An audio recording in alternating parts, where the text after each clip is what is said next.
ஒரு ஆரம்ப முயற்சி என்றாலும் இன்றைக்கு காலத்துக்கு தேவையான ஒரு சவாலான ஒவ்வொரு ஆலிம்களும் அப்டேட் ஆக வேண்டிய அல்லது தன்னை வலுப்படுத்தி கொள்ள வேண்டிய ஒரு காலகட்டத்துல தான் நானும் நீங்களும் வாழ்ந்து கொண்டிருக்கிறோம்.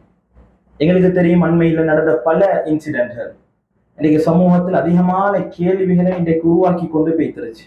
இந்த வளமாக்களை பத்தி கை நீட்டக்கூடிய விரல் நீட்டக்கூடிய மோசமான வார்த்தைகள் பாவிக்கக்கூடிய ஒரு ஜெனரேஷன், ஒரு ஒரு துருப்பாக்கிய சமூகத்துல தான் நானும் நீங்களும் வாழ்ந்து கொண்டிருக்கிறோம். எனவே தன் அலீம்கள் என்று வரக்கூடிய நேரத்துல எங்களுக்கு மிகப்பெரிய ஒரு பொறுப்பு சமூகத்துக்கு மத்தியில இருக்குது. இதைத்தான் நாம் அடிப்படையாக வச்சு நாங்க இந்த 2 நாள் பயிற்சியை கட்டமைக்கப்பட்டிருந்துச்சு. எங்களுக்கு மிகப்பெரிய பொறுப்பு, இந்த உம்மத்தை வழிநடத்த வேண்டிய பொறுப்பு, இந்த உம்மத்தில் இருக்கக்கூடிய அனைத்து மக்களையும் அல்லாஹுவோட கொண்டு போயிட்டு சேர்க்கக்கூடிய பொறுப்பு, அல்லாஹோட கனெக்ட் ஆக்கக்கூடிய ஒரு பொறுப்பு இன்றைக்கு உலமாக்கள்